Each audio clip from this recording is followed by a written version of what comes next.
Mike Flanagan's latest Netflix horror series, The Fall of the House of Usher, is a brilliant modern-day adaptation of several Edgar Allan Poe stories, poems, and ideas. And like Poe's work, the show is incredibly brutal at times. We know from the very beginning of the series that bad stuff will befall the members of the Usher family, but some outcomes are much more viscerally upsetting than others. And because we here at Nerdist too are macabre weirdos, we're ranking the major deaths in The Fall of the House of Usher from least horrible to most disquieting, and chat about the Poe stories they're adapted from. And if you want to read all about it, ol' me has you covered on Nerdist.com. Obviously, to do this, we're going to have to talk about the series and the many deaths within the show, so if you don't want to get spoiled, grumble on out of here like Mark Hamill. We need to talk, because when people ask, there are some things you absolutely cannot say. He sounds like if rocks could talk.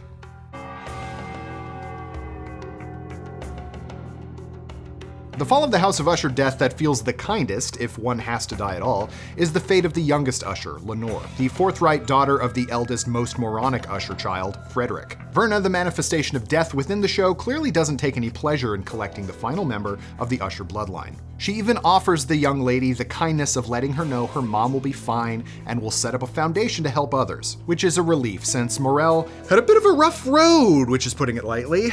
And since Lenor Usher can't hope to escape her grandfather and great-aunt's soul-selling, a quick, quiet death is the best outcome for the cursed Lenor, much like her literary counterpart in the poem The Raven.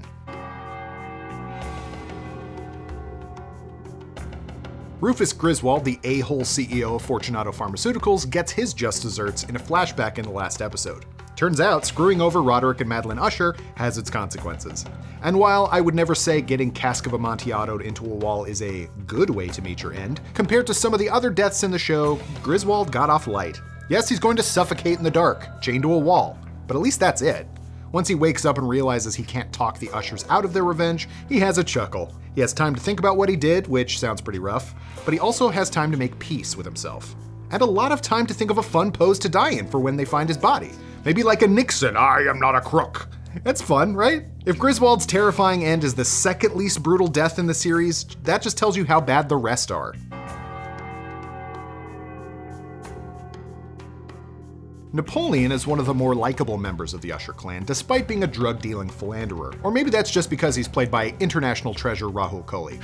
Maybe I should take a break from the drugs. Still, that's not always an indication that you'll go out nicely. He has the unfortunate fate of Verna driving him mad via his guilt over killing his boyfriend's beloved cat in a drug and drink-fueled stupor. The replacement black cat from the Poe story of the same name is a nasty piece of work and attacks Leo pretty much non-stop and leaves dead animals in his bed. Eventually, Leo snaps and tries to crush the cat with a hammer. This is prime example of rich kid behavior. Do you have any clue how much drywall costs? He doesn't even care. He doesn't even look at the numbers. In his crazed state, Napoleon doesn't stop to think that running at full speed toward a high-rise balcony is maybe not the smartest thing. He goes over the side and lands in a gruesome pile on the pavement below. Compared to his siblings, Napoleon got off pretty light.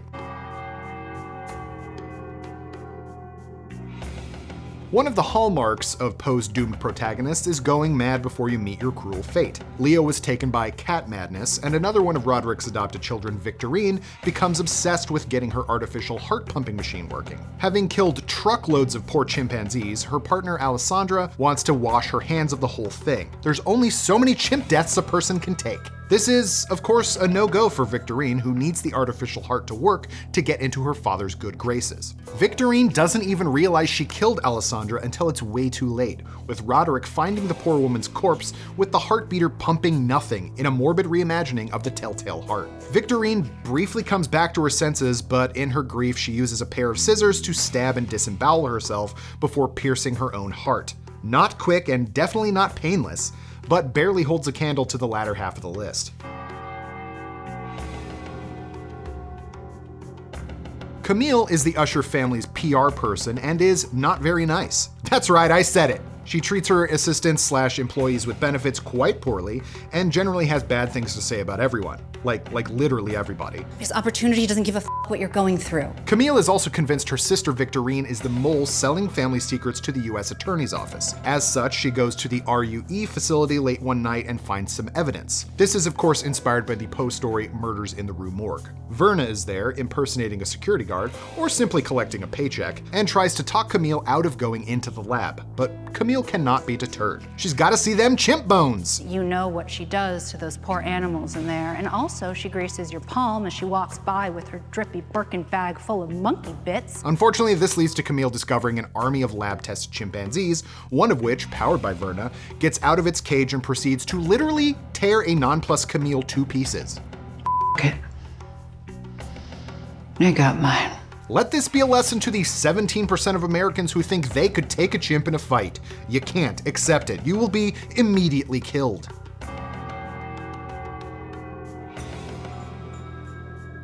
Tam is a bit of a mess when we meet her. She's in the middle of an identity crisis. Her self-esteem is quite low and she has trouble connecting with people. This is evidenced by paying sex workers to pretend to be her in very normcore domestic scenes with her fitness salesman husband, Bill. Look, I know the rules. I would never see any of these girls outside the house. Because I kill you. Slowly, Tam's carefully constructed world begins to fall apart when one of these Tamerlane impersonators, portrayed by Verna naturally, begins popping up everywhere. Tamerlane believes Bill is carrying on an affair with her, only Tam can't quite seem to stay awake long enough to prove it. Eventually, she starts seeing Verna everywhere, even in the mirror. The character seeing their own doppelganger everywhere comes directly from Poe's William Wilson short story. Tamerlane begins smashing mirrors all over her home and ends by jumping on her bed and smashing the mirror on her ceiling. Those shards fall on her, cutting her to ribbons. Now you might wonder why that death is worse than a chimpanzee mauling. Well, as the episode shows us in slow motion, Tamerlane has a moment of dread-filled clarity right as it's too late. She sees what she's done, that she's caused her own death, and now only has moments to live. Not long enough to do anything about it, but long enough to reflect, on all that has transpired in her miserable life. Pretty good pun, huh? Pretty.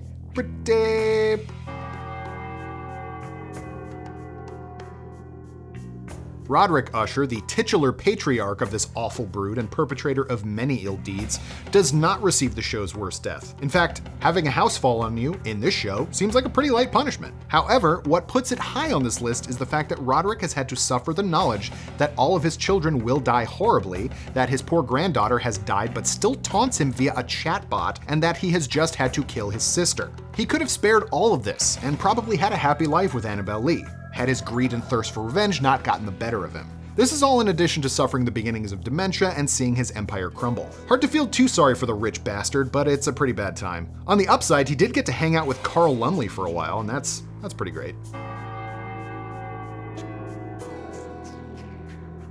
Madeline is Roderick's unscrupulous sister who more or less acts as his personal shoulder devil throughout the show. She's the one who pushes him into the Fortunato scheme and has a rather ruthless approach to just about everyone and everything in the Usher family. To that end, she might deserve her demise a lot more than other characters. But having your eyes gouged out and replaced with jewels while still alive is tremendously gruesome. And then to top it all off, she had to dig her way out of her own makeshift grave, only to try to find Roderick via sound and ultimately die under a toppling house. Yeesh. This fate partially befalls Madeline in the Poe story upon which the series is based, but that eye jewel thing is new. Don't be replacing my eyes with jewels. You think I can afford eye jewels? Well, not in this economy. Frederick, being the eldest of the Usher children, was always going to die last, at least once we saw the pattern of deaths Verna was playing out in the series. The beginning of the show made him seem just like a vapid, spoiled dummy. He gets everything handed to him and he quickly kowtows to Arthur Pym's orders. However, once he begins indulging in loads of cocaine, Freddy shows his true colors. He tortures his bedridden wife for her perceived infidelity and refuses to get her the help she needs. He also turns to the mafia to cover up poor real estate filings. Historically, that's always worked out for people involved. That's why this putz winds up on the floor of a building under demolition, dosed with the paralytic he had been giving his wife, leaving him unable to save himself. It's a horribly fitting finale. As this particular pit's pendulum of debris ticks down to his eventual end, Freddy has to stare his behavior right in the face. And the show doesn't save him or us from the worst part of it, as the swinging metal cuts him in half across the stomach.